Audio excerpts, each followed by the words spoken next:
We're about to drive down the most remote road in the continental United States.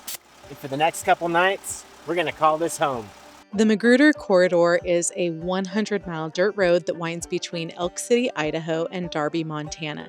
It separates two massive wilderness areas, making it the most remote road in the lower 48. It isn't just a wild road, though. There's some really dark history, and as we were about to find out, it challenges you in ways you didn't anticipate. Idaho, you are feral. Well, we were not expecting this. There's only one other time that I have been this nervous. Obstacle number 2. On this shelf road would have been pushing us right towards the edge there. But I don't want to go any further. It's not worth it. If you're new here, we're Brian and Emily, and this is our 14-year-old adventure pup, Wes. In July 2024, we traded our careers for a different kind of life, one built on a simple idea: see as much as we can while we can. This summer, we're wandering the Mountain West in search of solitude, untamed landscapes, and adventures far off the beaten path. So settle in. This one is a wild ride.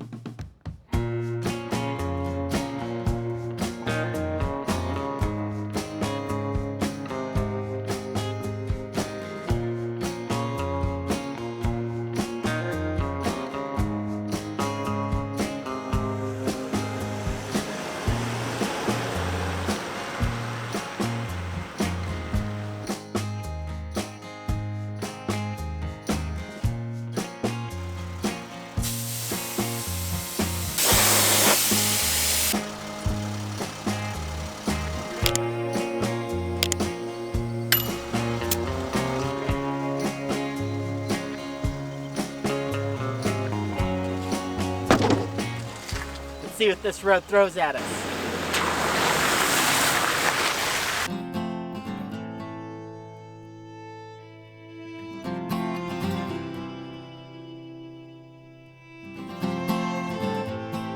It's time to start looking for camp, and we're on a little offshoot from the Magruder Corridor main road. And there's some good camping on here, but it's all pretty low-laying and soggy, because if you couldn't tell, it's raining pretty good on us. We're gonna walk this one that maybe we found first. Not sure about getting the van kind of through this tree tunnel back here, or if the campsite's worth it. Well, this would have been a great spot, but it is taken. Oh, no way. Yeah, so we're gonna have to go back up the road, I guess. This road is wild. For the most part, it's a single lane road. These passes are crazy. I'm really hoping we don't run into anyone coming the opposite direction. And we were hoping to camp down at the river down below, but all the prime spots were taken. So we're just kind of out here. I guess we're gonna see what we can find at this point. But beautiful and big and exciting.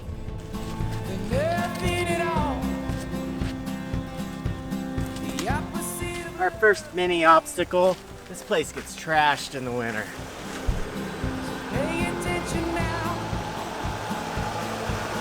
Standing on your porch, screaming out, and I won't leave until you come downstairs. So keep your head up. Keep your love.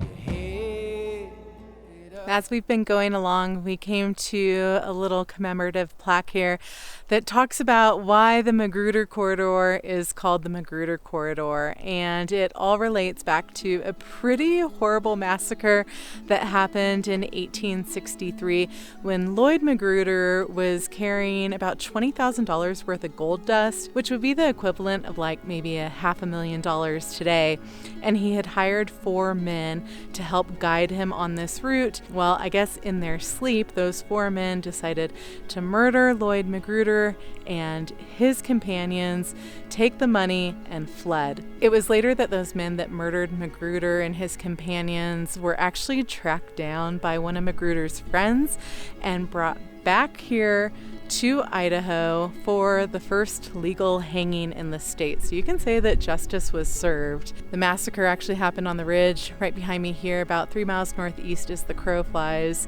And crazy to think, even in 1863, what it must have been like to traverse these mountains, because they are amazing. They're huge, they're rugged, and we feel like we are just really, really out here. Real quick intermission, we want to let you guys know that we have merch. Hats, t-shirts, hoodies, different designs, very limited time. Make sure you get your orders in by July 12th.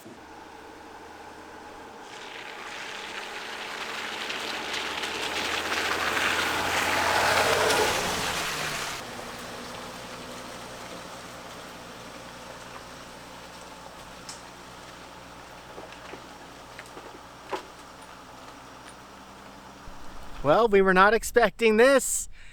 That tree was a little low. There's a tree tunnel up here, not tree tunnel, but another fallen tree. I hope we can get under that.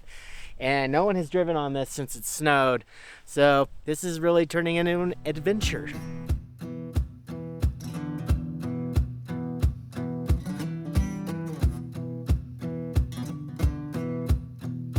I think it's time to put Gertie in 4-wheel drive.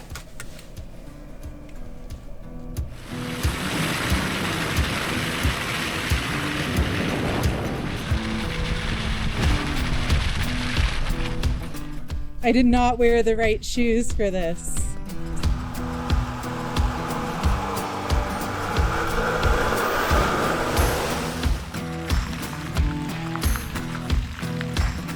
Idaho, you are feral.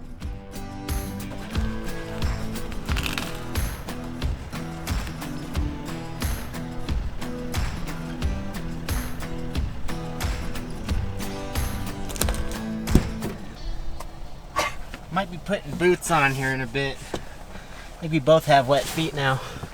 Obstacle number 2. I think I'm gonna keep this little guy handy.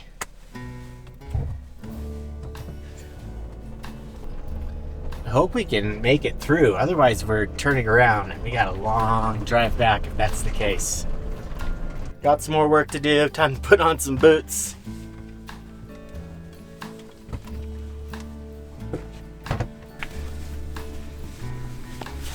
One of the best parts about living in a van, you usually have everything you might need on hand. Let's get to work.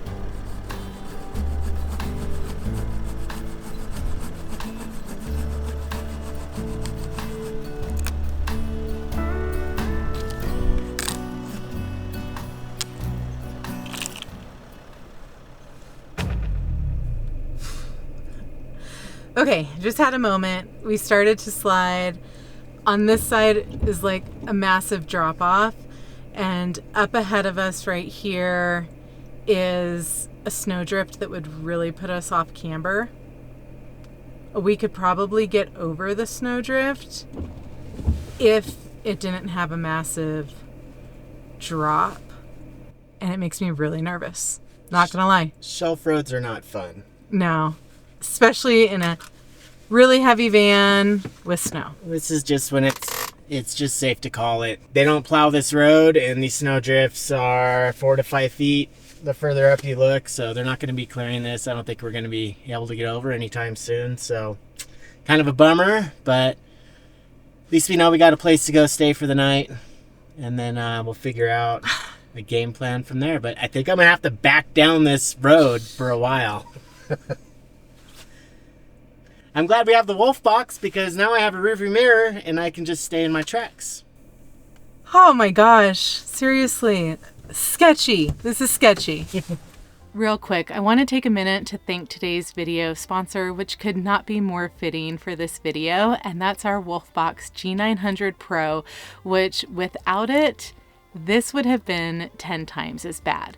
With a 2.5K camera in the rear, a 4K camera in the front, the Wolfbox G900 Pro is something that we rely on not only for turning around our vehicle in tight spaces, but for backing down mountain roads like this when you have no other option. When we're not off-roading, it helps with highway safety. It's got a dash cam built in to record everything and also has really clear vision at night. For our van, we hardwired it to the fuse panel, ran the rear camera wires through the firewall into the engine bay, and then routed the wires for the camera to the rear bumper. In the front, we mounted the dash cam and the video screen with the OEM bracket, and then ran the wires from the camera along the windshield to the fuse panel. Once it's installed, you can easily switch between the front or back camera, and you can also view it as a split screen. Footage is automatically recorded, and then you can download that to your phone through the app, and you also have voice-free commands so that you can stay focused on driving. We've loved our Wolfbox G900 Pro for almost a year now, and after something like today, it just reaffirms why it is one of the best and smartest van upgrades that we have ever made. If you're interested in that extra set of eyes or having some added security, we will have a special discount code for our viewers, as well as a link in the description. And a huge heartfelt thank you to Wolfbox for making the G900 Pro. It helped us out so tremendously today, and also a big thanks for being today's video sponsor. This is the snowdrift we ran into. It's a good couple of feet, and yeah, we're off camber, so we're just gonna slowly back down this road. I don't want to go any further. It's not worth it.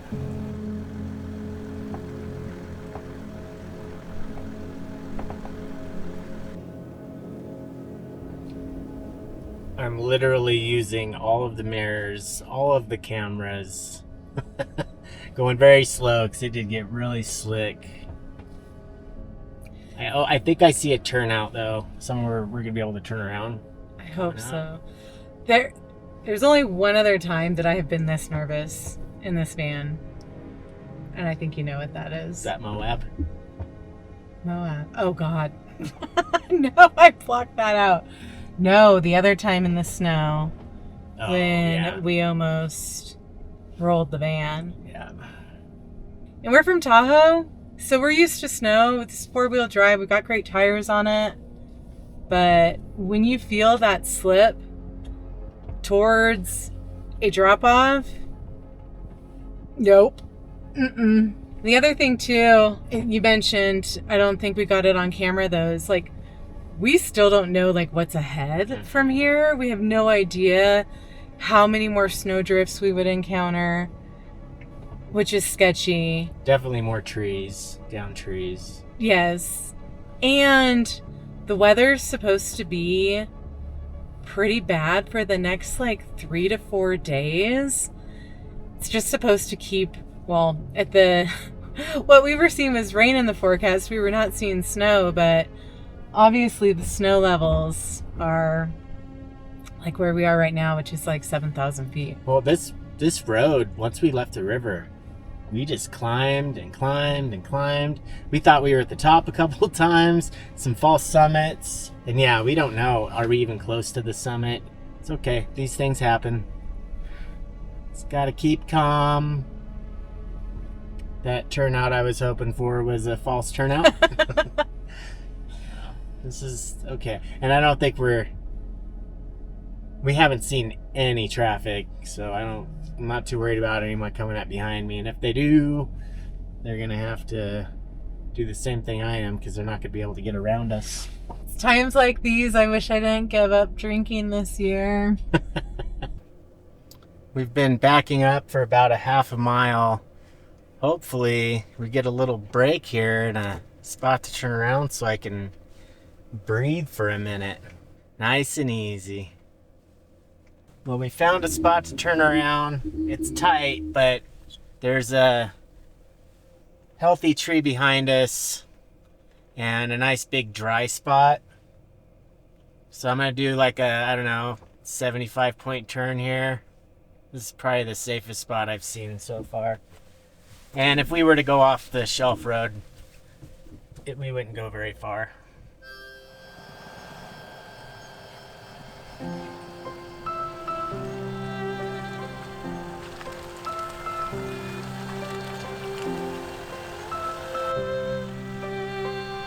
Time to get the hell off of this pass. I was looking at the map as we were backing up, and we were actually pretty close to the summit. We probably had about a maybe quarter mile or half a mile to go still. But either way, I think that we made the right choice. We could see just from the van 3 or 4 more snowdrifts that on this shelf road would have been pushing us right towards the edge there. And the risk was just absolutely not worth the reward. We really, really, really wanted to do the Magruder Corridor. Sometimes you just got to throw in the towel. Guess we'll have to come back.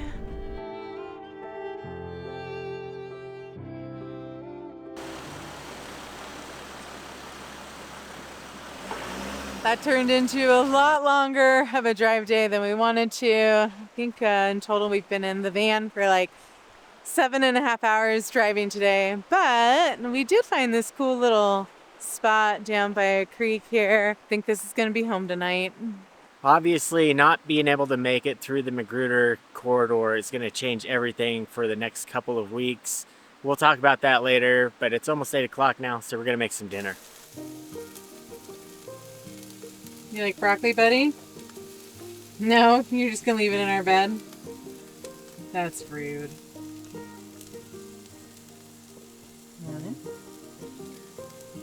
Hmm?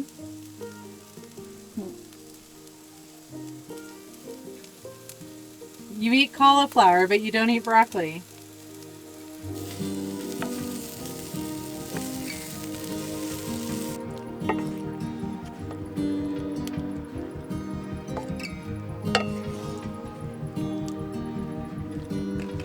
Oh, my toots.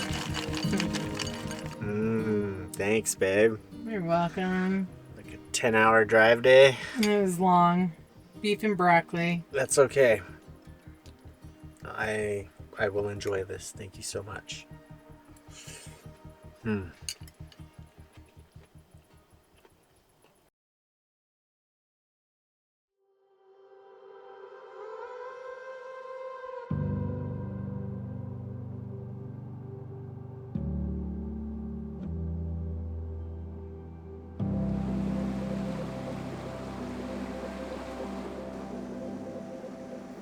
Good morning.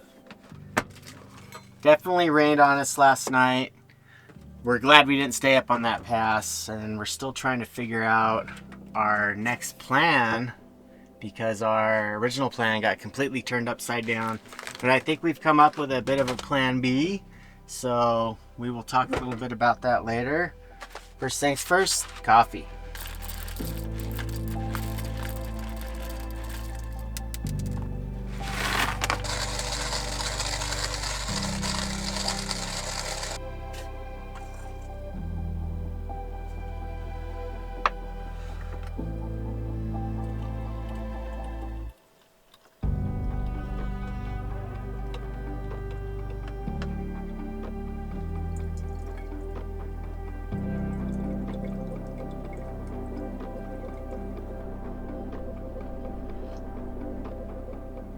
Everything's gonna be okay.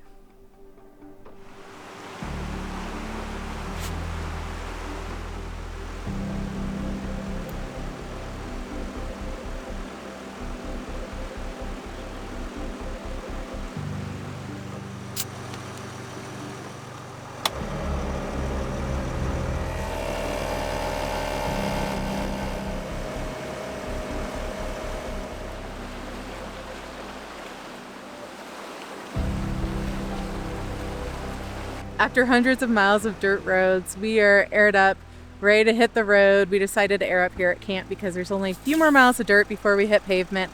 Then we're going to be going into a small town in Montana that you actually might know from a hit television show that made it popular in recent history. And then from there, we've got a little bit of a plan coming together, but still not entirely sure.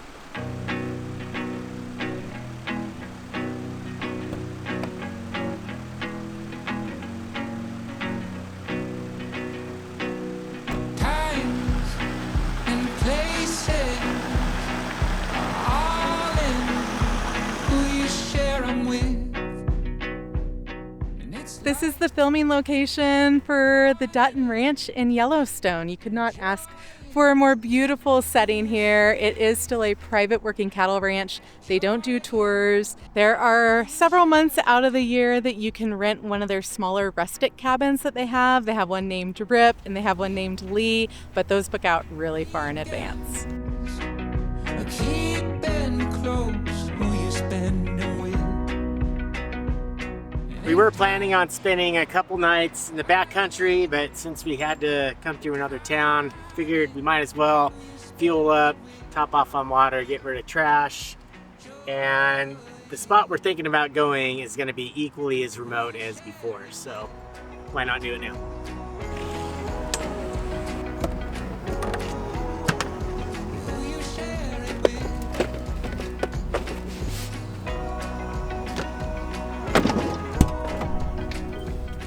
Alright, what do you say we go grab a shower? Yes, please. Don't know when the next one's gonna be. Yeah, now it's a moment, and a home is who you share it with. I believe what the point is. Well, after getting turned around on the Magruder Corridor, we decided we need redemption. We're back on the dirt, back on another sketchy dirt road. Are we gonna make it through? You'll have to check in next week to see. We really hope you enjoyed this video. If you did, consider subscribing, thumbs up, hype, and we'll see you on Sunday. Bye!